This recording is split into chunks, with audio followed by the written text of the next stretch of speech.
नमस्कार दोस्तों, कैसे हो आप सभी लोग। स्वागत है 9 जून के आपके इस वीडियो में। जो वीडियो है राजस्थान के आधुनिक इतिहास के बारे में, और ये टॉपिक है वो बहुत शानदार टॉपिक है, सहायक संधियाँ। अमूमन जो भी एग्ज़ाम होते हैं उसमें इसमें क्वेश्चन बहुत अच्छे से पूछा जाता है। आश्रित पार्थक्यों की नीति से कम पूछा जाता है, बल्कि सहायक संधियाँ होती है, 2 प्रकार की संधियाँ पढ़ेंगे हम, उसमें ज़्यादा पूछा जाता है। तो किस प्रकार के क्वेश्चन आएंगे, क्या कुछ आएगा, मैं यहाँ पर आपका क्लियर कर दूंगा। इसमें से आपको एक भी क्वेश्चन छूटेगा नहीं, ये मेरी गारंटी है, क्योंकि इतिहास की दराज से ये टॉपिक अति महत्वपूर्ण बन जाता है। क्या है सहायक संधियाँ, पहले हम पृष्ठभूमि बनाते हैं बाल को। तो पृष्ठभूमि की ऐसी बात है कि जब अंग्रेज लोग हमारे भारत में आ चुके थे, भारत से राजस्थान में प्रवेश किया, तो उन्होंने सोचा कि यहाँ पे जो राजपूत राज्य है उनके साथ क्यों न संधि की जाए। संधि है ना, एक दूसरे की सहायता करना। तो अंग्रेजों ने यहाँ के राजाओं को एक दूसरे को सहायता करने के बहाने से संधि करने का प्रस्ताव रखा। संधि का मतलब यही होता है कि एक दूसरे की सहायता।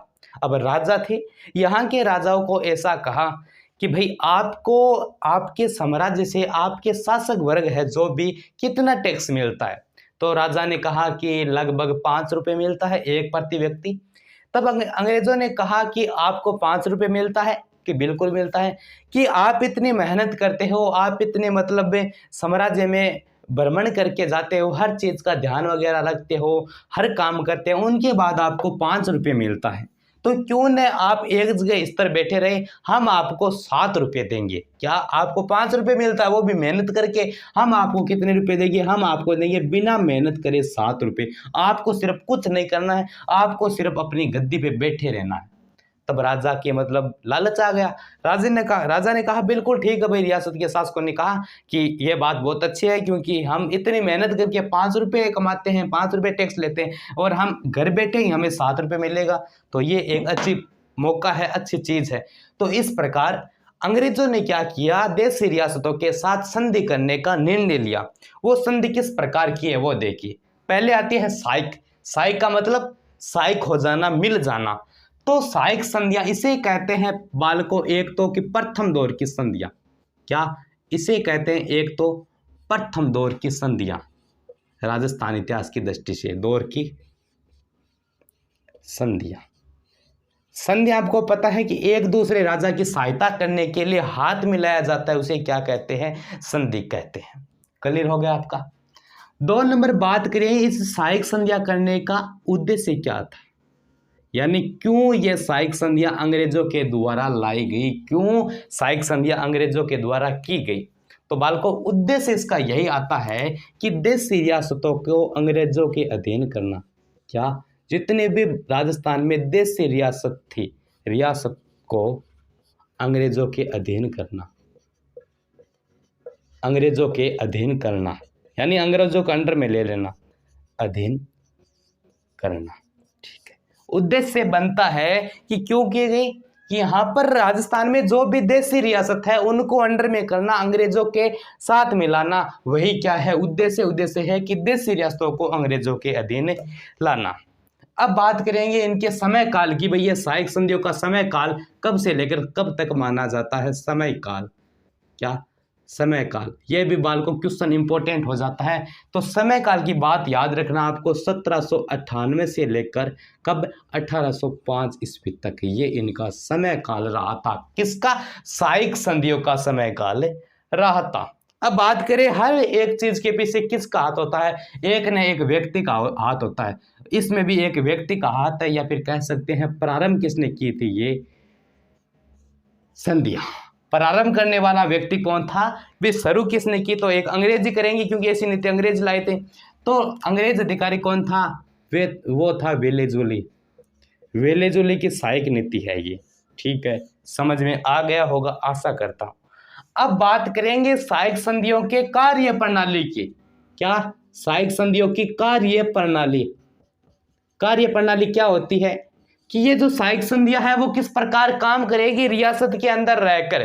क्या, राजस्थान के जितने भी रियासत है उनमें एक न एक क्या है, देशी रियासत अंग्रेजों को अधीन करने के लिए बनाई हुई है। तो किस प्रकार काम करेगी ये सहायक संधियां आपकी, वो देखिए पहले। तो सहायक संध्या की कार्य प्रणाली की मैं अगर बात करूं तो एक एक पॉइंट को लेकर हम चलेंगे। पहला पॉइंट क्या है? पहला पॉइंट है, अंग्रेजों ने रियासतों के राजाओं को कह दिया कि भाई आंतरिक सुरक्षा और विदेशी मामलों अब अंग्रेजी के पास रहेगी। यानी आंतरिक सुरक्षा यानी आपके साम्राज्य की जितनी भी सुरक्षा है, आपके शासक वर्ग की जितनी भी सुरक्षा है, वो अब अंग्रेज करेंगे, आपको कतई घबराने की जरूरत नहीं है।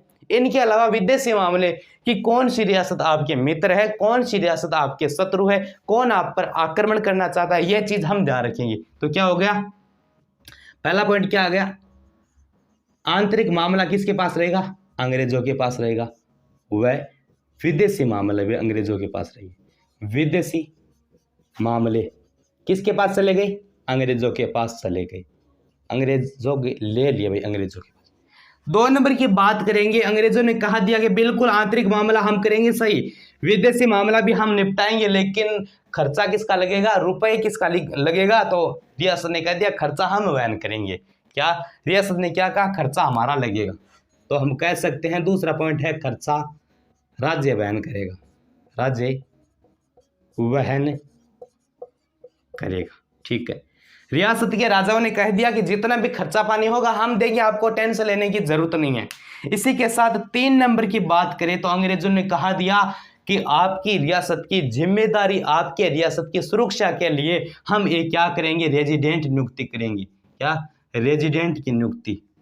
रेजिडेंट क्या होता है? सैनिक टुकड़ी। यानी एक रियासत में अंग्रेजों ने एक सैनिक टुकड़ी लगा दी, सैनिक टुकड़ी की स्थापना कर दी। अब सैनिक टुकड़ी का उद्देश्य यह नहीं था कि हमें रियासत का ख्याल रखना है, रियासत की रक्षा करना था, बल्कि सैनिक टुकड़ी का सिर्फ और सिर्फ उद्देश्य यही था कि जो ये रेजिडेंट है, रेजिडेंट यानी एक अंग्रेज अधिकारी है, इसकी क्या करना, हमें सिर्फ और सिर्फ इसकी सहायता करनी है। क्या? इसे कुछ हो न जाए, इसे कुछ कर न दे ये लोग। तो ये चीज आ गई। ठीक है, ये हो गई कार्य प्रणाली। बेसिक स्ट्रक्चर हम तैयार कर रहे हैं। ठीक है, अब बात करेंगे ये जो रियासत है सबसे पहले किस रियासत ने की थी। तो सहायक संधि सबसे पहले किस रियासत ने की थी, तो इसको मैं एक बार यहां से रब कर रहा हूं। ठीक है, तो एक एक चीज को लेकर चलेंगे। राजस्थान की दृष्टि से पढ़ रहे हैं, लेकिन एक पॉइंट आएगा भारत की दृष्टि से। वो क्या आएगा कि देखो भारत की तरफ से, क्या भारत की ओर से यह सहायक संधि सबसे पहले किसने की थी? तो भारत की ओर से, या फिर कह सकते हैं पूरे भारत की बात कर रहा हूं, क्योंकि राजस्थान का इतिहास पढ़ रहे हैं, लेकिन भारत की तरफ से अगर मैं बात करूं तो भारत से तो वो कौन था? कौन सी रियासत थी? हैदराबाद रियासत थी। भारत की मैं बात करूं, भारत में सबसे पहले हैदराबाद रियासत ने सहायक संधि पे हस्ताक्षर किए थे। ठीक है, कब किया था? 1798 में यह संधि की थी। यहाँ के शासक कौन थे? निजाम थे, निजाम टिप्पू सुल्तान, निजाम। ठीक है, अब बात करेंगे राजस्थान में। तो राजस्थान में यह सर्वप्रथम संधि किसने की? तो राजस्थान में सर्वप्रथम यह संधि किसने की? कौन सी रियासत है? वो रियासत है जाट रियासत। उस जाट रियासत का क्या नाम है? भरतपुर नाम। क्या? भरतपुर नाम है। और ये कब की थी? डेट मिलती है 29 सितंबर 1803 को। 29 सितंबर 1803 को भरतपुर रियासत ने अंग्रेजों के साथ सहायक संधि की थी।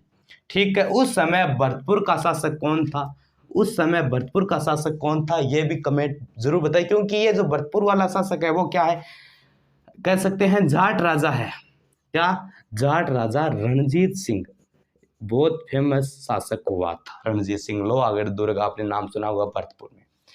देखो एक क्वेश्चन यह आता है, अब यहां पर कंफ्यूज मत होना, राजस्थान में सर्वप्रथम संधि तो की है भरतपुर में, लेकिन राजस्थान में सर्वप्रथम आक्रामक संधि यानी बहुत बड़े स्तर पर संधि किसने की? राजस्थान में सर्वप्रथम रक्षात्मक या फिर आक्रामक संधि किसने की? वो रियासत कौन सी है? वो रियासत है आपकी अलवर रियासत। ठीक है, कब की थी? ये की थी 26 दिसंबर को, सॉरी 28 नवंबर को है ये, सॉरी 28 नवंबर को की, 28 नवंबर 1803 को की थी। याद आ गया होगा शायद आपको, 28 नवंबर 1803 को ये की थी। ठीक है, और उस समय अलवर का शासक कौन था? तो उस समय अलवर का शासक था बख्तावर सिंह। कौन? बख्तावर सिंह, जो कि उस समय अलवर का शासक हुआ करता था। इनके अलावा 2-3 रियासत हम और पढ़ेंगे, जैसे कि बात करते हैं हम जयपुर रियासत की। क्या इधर बात करेंगे कि जयपुर रियासत ने यह संधि कब की थी? जयपुर, तो जयपुर ने यह संधि कब की थी? 12 दिसंबर 1803 को यह संधि की थी। और उस समय जयपुर का शासक था जगत सिंह सेकंड। कौन था? जगत सिंह सेकंड उस समय जयपुर का शासक हुआ करता था। समझ में आया? बात करते हैं जोधपुर की। क्या बात करेंगे अब जोधपुर की? तो जोधपुर ने यह संधि की कब की थी? तो जोधपुर ने यह संधि की थी 22 दिसंबर के दिन, 22 दिसंबर 1803 को। उस समय जोधपुर का राजा कौन था? मान सिंह था। कौन? मान सिंह था। ठीक है, ये बात कर ली। अब बात करेंगे 2-3 रियासत और है, क्योंकि सहायक संधियों के बाद जल्दी ही असरित पार्थक्य की नीति आ चुकी थी। अब बात करेंगे जैसे कि धौलपुर रियासत की। क्या? धौलपुर, और धौलपुर ने यह संधि की थी 29 जनवरी 1804 को यह संधि की थी। उस समय धौलपुर का शासक कौन था? तो उस समय धौलपुर का शासक हुआ करता था कीरत सिंह। कौन पालको? कीरत सिंह उस समय धौलपुर का शासक था। ठीक है, एक रियासत आती है, वो रियासत है उदयपुर रियासत। और उदयपुर रियासत ने 1804 में क्या की? यह संधि की थी। और उदयपुर का उस समय शासक था भीम सिंह। कौन? भीम सिंह था, ये याद रखना। अब एक रियासत और है, उस रियासत का नाम है बूंदी। मैं इधर ही लिख रहा हूं, देख लीजिएगा आप। क्या? बूंदी रियासत। और बूंदी ने यह संधि की थी 1803 में। और उस समय बूंदी के शासक कौन थे? उस समय बूंदी के शासक थे विष्णु सिंह। कौन थे? विष्णु सिंह थे, विष्णु सिंह। तो दोस्तों ये है सहायक संधियां। आशा करता हूं समझ में आई होगी कि देशी रियासतों के साथ अंग्रेजों के द्वारा की गई प्रथम दौर की संधियों को ही सहायक संधियां कहते हैं। इनके बाद आती है आश्रित पार्थक्यों की नीति, वो हम अगले वीडियो में विस्तृत रूप से जानने का प्रयास करेंगे। तो आशा करता हूं ये वीडियो पसंद आया होगा। अगर पसंद आया होगा तो राजस्थान वासियों को शेयर करें, क्योंकि हर कॉम्पिटिशन एग्जाम में इनमें क्वेश्चन देखने को मिलता है, वो भी प्रथम दौर की संधियों से। तो धन्यवाद आप सभी का।